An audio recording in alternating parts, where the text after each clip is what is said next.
الله أكبر الله أكبر الله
सृष्टिको आरम्भमा ईश्वरले आफ्नै हातले मानिसको प्रतिरूपमा मात्रै नर र नारी बनाउनु भयो, जात र धर्म बनाउनु भएन। विभिन्न जात जाति र धर्म त मानिसले बनाए, जसले गर्दा आज जातीय विभेद, धार्मिक विभेद भइरहेका छन्। आखिर विभेद किन गरिन्छ? रगत त सबैको रातो नै हुन्छ, फरक केमा छ त?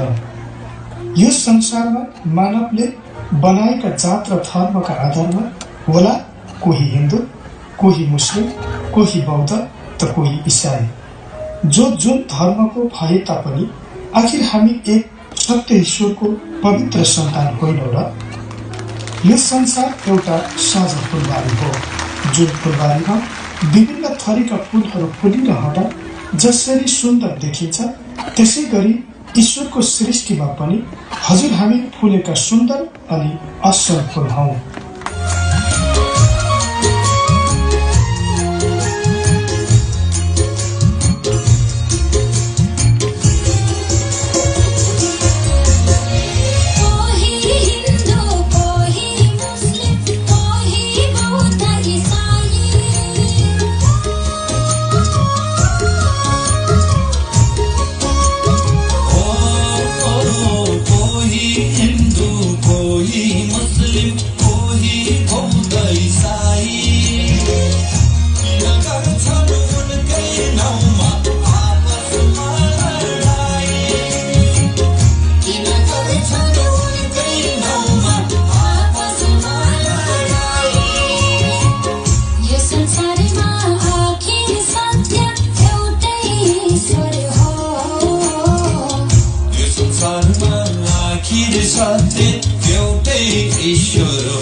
मानव जाति सृष्टिकै सबैभन्दा सर्वश्रेष्ठ प्राणी हो।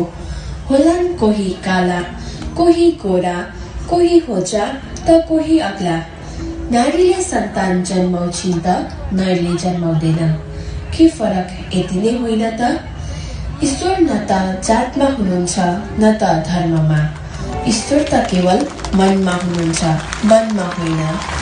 दिन दुखी, निमुखा र दरिद्रतामा चुलोमा डुबेकाहरूको घरमा चुलो बाल्नु, उपचारको लागि पैसाको अभावमा मृत्यु पर्खिरहेकाहरूलाई ईश्वर चिनाउनु, सत्यताको मार्ग देखाउनु, कैयन घरका खम्बाहरू कमजोर भएको अवस्थामा टेका दिनु, कुलत र कुसङ्गतमा फँसेकाहरूलाई सभ्य र संस्कारी बनाउनु, के यही धर्म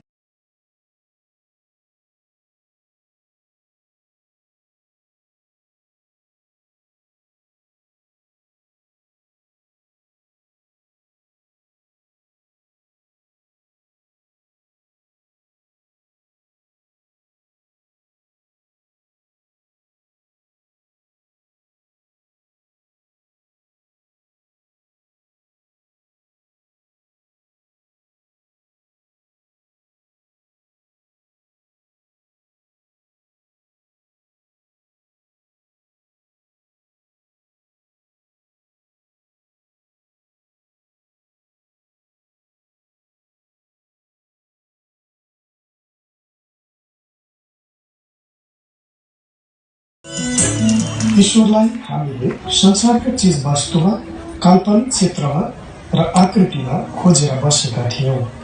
ईश्वर न त मानिसले बनाएका मन्दिरमा भेट्यो, न त खोलामा, न त रुखमा, न त जीव जनावरमा। ईश्वर त केवल तपाईँ हाम्रो आत्मामा हुनुहुँदो रहेछ। जसरी सूर्यलाई हत्केलाले छेक्छु भन्नु र संसारका चीज वस्तुमा ईश्वरलाई खोजेर भेट्छु भन्नु उस्तै उस्तै हो। जुन कुरा अस्तित्वमै छैन त्यसैमा आशा र भरोसा गरेर बसेका थियौं भने सबै सुख, शान्ति, आनन्द, खुसी हामी भित्रै रहेछ, तर जान्न र बुझ्न सकेका थिएनौं। हामीले संसारलाई हरेक तरिकाले ढाक्न र छल्न सक्छौं, तर हजुर हामी भित्र आत्मामा वास गर्नुहुने सत्य ईश्वरलाई कहिल्यै ढाक्न सक्दैनौं। त्यसैले जहाँ ईश्वरको वास हुन्छ त्यहाँ असत्य रहनै सक्दैन।